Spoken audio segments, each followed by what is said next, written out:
Ayan, good evening. Oras natin ngayon ay 6:30. Mabilisan lang to guys. Wala munang EcoFlow, wala munang solar. Dito muna ulit tayo sa Picanto or Kia Picanto update. Ang ating odometer ngayon ay... Wait lang, pakita ko sa inyo.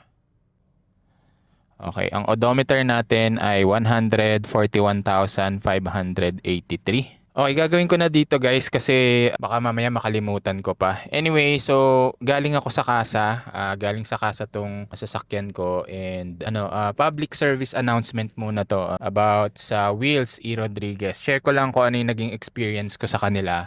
Ako naman, di naman ako mahilig mag-recommend, no? Sinasabi ko lang kung ano yung mga ginagawa ko. Sinasabi ko lang kung ano yung mga ginagamit kong mga gamit na kung maayos ba. Pero never akong magha-hard sell sa inyo ng mga bagay or ng mga services.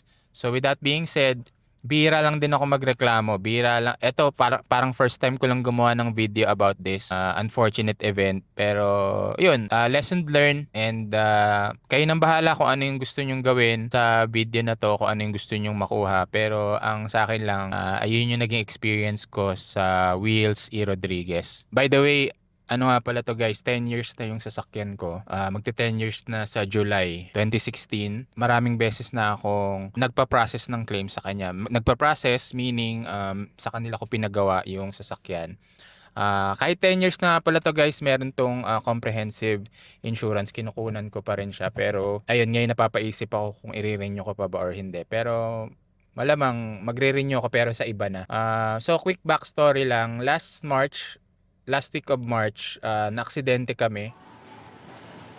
Picanto update muna tayo guys for today's video. Today is April 13, 2026. Ngayon pupunta ako sa casa kasi noong March 21 nabangga yung sasakyan. Ayan, ito yung naging damage. Ayan. Ayun, Monday ngayon, dadalin ko yung sasakyan sa casa. Sasamantalahin ko yung window coding para dalhin.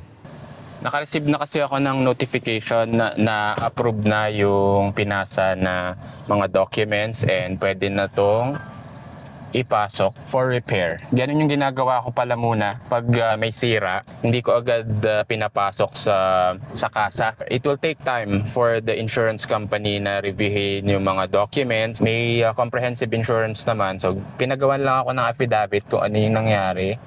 Update lang sa odometer natin from last vlog ay ayan. Ngayon, ang updated odometer is 141,542.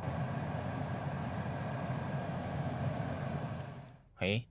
April 13, nag-checklist sila and all mga ganun. After 2 weeks, tumawag sa akin, tapos okay na.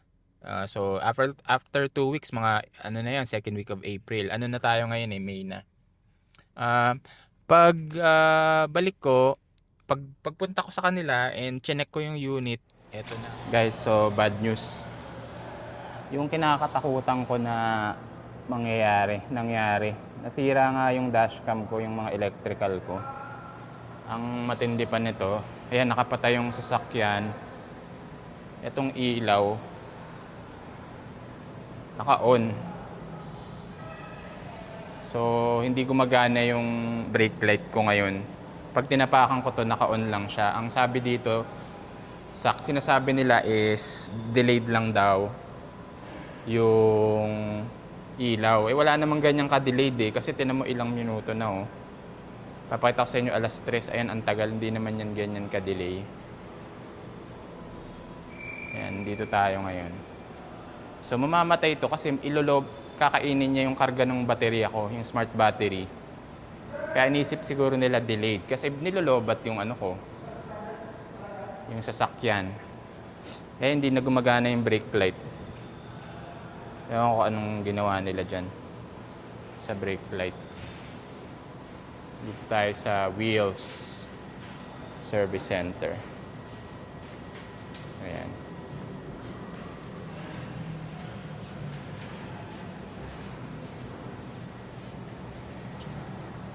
Ito kinakabahan na talaga ako dito kasi nasiraan na ako dito nga nung ano, yung digital diagnostic na may parang RPM, meron na ring parang digital display. Nasira na yun before eh. Kasi nga siguro sinasaksakan nila ng ng charger na malakas. Isip ko na mangyayari yun eh kasi yun nga sa smart battery ko.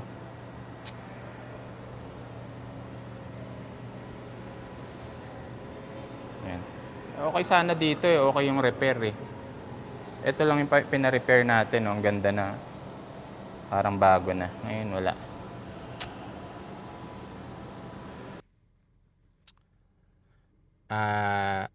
Sira-sira na yung aking una nasira yung dashcam, nasira yung radio.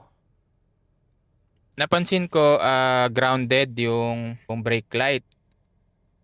And then ang kabilin-bilinan ko sa kanila kasi hindi ito yung first time na nasiraan ako ng electronics nung nagpa-claim ako sa kanila. Nung last time, nasira yung battery ko. Tapos nakita ko may kinabit sila na pang-charge, yung malaking parang cabinet na na ewan ko kung anong tawag doon. So wala, di okay lang. Kinuha ko yung sasakyan before to bago tong claim na to na nangyari. Nasira yung nasira yung ODB scanner ko. Nandito yan, papakita ko. Nandyan. Nasira yon, hindi na gumagana. Ngayon, hindi ko na pinalaki, hindi na ako nagreklamo kasi unang-una nailabas ko na yung sasakyan, hindi ko napansin na hindi gumagana. Pangalawa is nasira yung battery ko naman. I think medyo mahina yata yung battery ko kaya chinarge nila. So eto na. Ito na yung nag-claim na ako which is yung today nga na in-out ko na tong sasakyan. So after 2 weeks, pagbalik ko, pag-check ko, chinek ko na chinek ko na nga kasi naisip ko yung meron akong smart battery. Nag-off to ng mga after 4 days. After 4 days nang hindi nagagamit. After 4 or 5 days. 2 weeks sa kanila yung sasakyan. Hindi ko alam ba't inabot ng 2 weeks yung repair, no? Pero nag-ready naman ako, naglagay ako ng note na ayan, ang nilagay ko dito is do not recharge the battery. This Kia Picanto is using smart battery. So ito mali ko rin siguro to. Ito yung problema sa akin eh. Pag may nangyayaring masama sa akin, iniisip ko pa rin na kasalanan ko. Alam mo yun, may mali akong ginawa. So siguro dapat tinagalog ko to. Kasi ang nangyari is pagbalik ko, nagsiputukan yung mga fuse, na-fry yung mga electronics yan, sira yung radyo, sira yung 4G hardware kit ko. Buti itong Omni dashcam hindi nadamay. Ngayon syempre pinipilit nila na hindi nila sinaksakan, hindi nila kinargahan yung battery ko, hindi nila kinabitan kasi nga may note daw ako and even dun sa pag-checklist even dun sa pag-checklist, lahat ng nakausap ko dun, insurance, dun sa claims, pati yung nag-checklist, sinabihan ko na wag i-recharge. Okay? So, anyways, hindi ko alam kung makikita ko dito sa dashcam ko yung nagre-report pa kasi to after April 13, after ko nang i-drop yung sasakyan sa kanila. Ang argument ko na lang sa kanila is, iniwan kong buo yung sasakyan. Iniwan ko yung buo, gumagana lahat. Meron kayong checklist, ito yung checklist nila, na gumagana yung brake light, gumagana yung radyo. Basta lahat, may checklist. Ang dinedemand ko sa kanila is akuin nila, gawin nila. Okay? So, 2 weeks ago, akala ko yun yung gagawin nila. So, pinaiwan, okay, sabi ni Ralph, check down nila yung unit, yada yada, blah blah blah blah blah. After 2 weeks, pagtawag ko sa kanila kaninang umaga, hindi pa rin daw ginagawa. Ayaw nilang gawin kasi hindi raw standard yung wiring ko, which is totoo naman, DIY ko lang naman yung dashcam ko 10 months ago. Which is wala siyang problema, gumagana siya bago ko dalhin dun sa kasa nila. In fact, April 13, umalis ako. April 14, may mga footage pa ako. And afterwards, papakita ko dyan na gumagana pa yung dashcam ko and nagre-report pa siya. Actually, kasi nga meron tong meron akong itong 4G hardware kit ko. Makuha eh. So, ayan siya. Meron siyang SIM card. Nakakabit siya sa SIM card. So, magre-report siya. And makikita mo yung location ng sasakyan.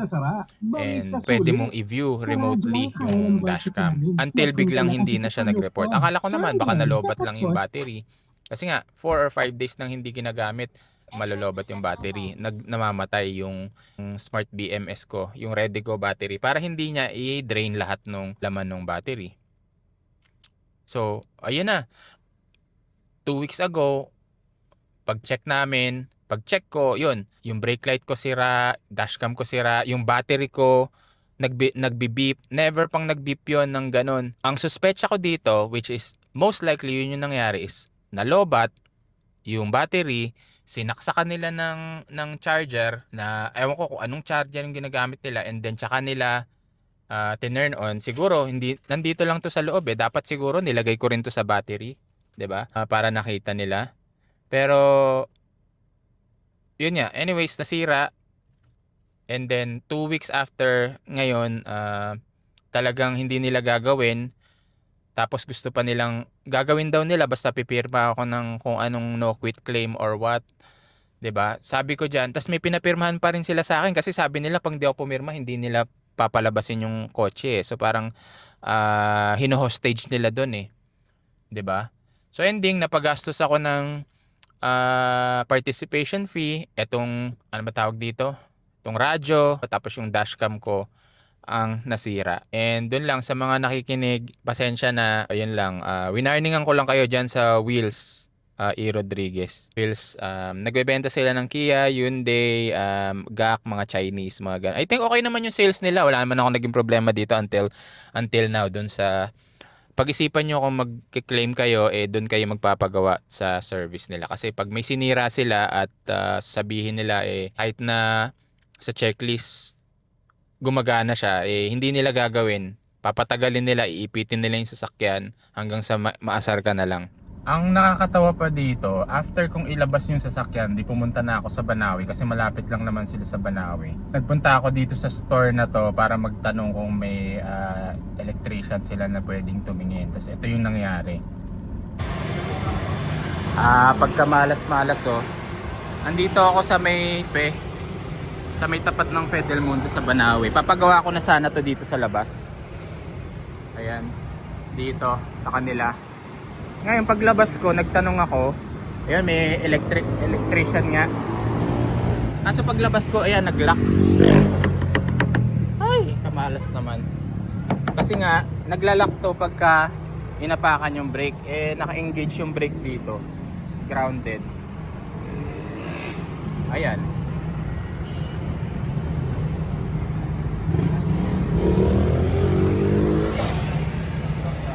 Lockout ako ngayon. Antay ko na lang yung susi.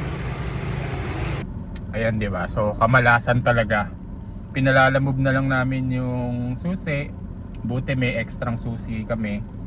Ito yung susi na ginawan ko as duplicate, yung maliit lang na susi na padala naman agad within 15 to 20 minutes. Buti mabait din yung may-ari nung store na napagtanungan ko. And then si kuya, siya yung tumulong sa akin. Ito yung ginagawa niya, yung mga wiring. Ngayon okay naman na lahat, bumalik na lahat. Ang hindi na lang bumabalik yung of course yung sirang 4G hardware kit at saka itong aking